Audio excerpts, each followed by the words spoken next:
ಇಂದು ನಮ್ಮ ಅಂಗಡಿಗೆ ಶ್ರೀ ಗವಿಸಿದ್ದೇಶ್ವರ ಶಾಖಾಮಠ ಬಿಸರಳ್ಳಿಯವರ ಪೀಠಾಧಿಪತಿಗಳಾಗಿರ್ತಕ್ಕಂಥ ಶಿವಶಾಂತವೀರ ಮಹಾಸ್ವಾಮಿಗಳು ಆಗಮಿಸಿದ್ದರು. ನಾವು ಕೂಡ ಅತ್ಯಂತ ಕಾತರದಿಂದ ಅವರ ಸ್ವಾಗತವನ್ನು ಬಯಸುತ್ತಾ ಒಳಗೆ ಕರ್ಕೊಂಡು ಹೋದೆವು. ಶ್ರೀಗಳು ನಮ್ಮ ಅಂಗಡಿಗಳನ್ನು ಪರಿಶೀಲಿಸುತ್ತಾ ಬಹಳ ಸಂತೋಷ ವ್ಯಕ್ತಪಡಿಸಿದರು. ಶ್ರೀಗಳು ಕೂಡ ಅತ್ಯಂತ ಸಂತೋಷದಿಂದ ಅಂಗಡಿ ಒಳಗೆ ಆಗಮಿಸಿದರು.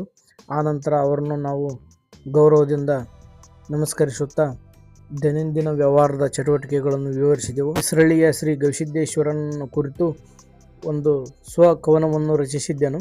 ಶ್ರೀಗಳ ಕೈಗೆ ನಾನು ಬರೆದ ಕವನದ ಮಾಹಿತಿಯನ್ನು ನೀಡಿದೆನು. ಶ್ರೀಗಳು ಅದನ್ನು ಪರಿಶೀಲಿಸುತ್ತಾ ಹರ್ಷ ವ್ಯಕ್ತಪಡಿಸಿದರು. ಆನಂತರ ಆ ಪದ್ಯದ ಸಾರಾಂಶವನ್ನು ಸಹ ಕೇಳಿದರು. ನಾನು ಸಾರಾಂಶವನ್ನು ನೀಡಿ ಆ ಕವನವನ್ನು ಹಾಡಿದೆನು. ಶಿವ ಶಿವ ಶಿವ ಶಿವ ಶಿವ ಶಿವ ಶಿವ ಶಿವ ಶ್ರೀ ಗವಿಸಿದ್ದೇಶ, ಭಕ್ತರ ಮನವನ್ನು ತಣಿಸಿಹಯ್ಯ ಶ್ರೀ ಗವಿಸಿದ್ದೇಶ.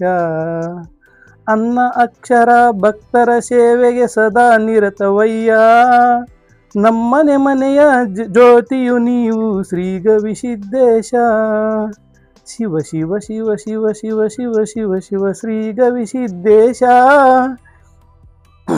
ಭಕ್ತರ ಮನೆಗೆ ಪಾದವನಿಟ್ಟು ಪುಣ್ಯವಗೈದ ಕರುಣಾಮಯವಯ್ಯ, ಭಕ್ತರ ಹೃದಯವ ತುಂಬಿಹ ನೀವು ನಮ್ಮಯ ಸಿದ್ದೇಶ. ಶಿವ ಶಿವ ಶಿವ ಶಿವ ಶಿವ ಶಿವ ಶಿವ ಶಿವ ಶ್ರೀ ಗವಿಸಿದ್ದೇಶ, ಭಕ್ತರ ಮನವನ್ನು ತಣಿಸಿಹವಯ್ಯ ಶ್ರೀ ಗವಿಸಿದ್ದೇಶ. ಶ್ರೀಗಳು ನಾ ಹಾಡಿರುವಂಥ ಕವನವನ್ನು ಕೇಳಿ ಅತ್ಯಂತ ಹರ್ಷ ವ್ಯಕ್ತಪಡಿಸಿದರು. ತುಂಬ ಚೆನ್ನಾಗಿದೆ ಅಂತಂದು ಹೇಳಿ ನನಗೂ ಮತ್ತು ನಮ್ಮ ಮಗನಿಗೂ ಆಶೀರ್ವಾದ ಮಾಡುತ್ತಾ ಮಗನ ಶಾಲಾ ಮಾಹಿತಿಯನ್ನು ಸಹ ಕೇಳಿ ಎಲ್ಲಿ ಓದ್ತಾ ಇದ್ದೀಯಾ, ಯಾವ ಕ್ಲಾಸು ಅಂತಂದೇಳಿ ಸಂಪೂರ್ಣ ಮಾಹಿತಿಯನ್ನು ಕೇಳಿ ಮಗನನ್ನು ಮುದ್ದು ಮಾಡಿ ಆಶೀರ್ವಾದ ನೀಡಿದರು. ಜೈ ಮಂಗಳಂ, ಜೈ ನಮ ಪಾರ್ವತೀಪತಿ ಹರರ ಸ್ವಮಹಾದೇವ.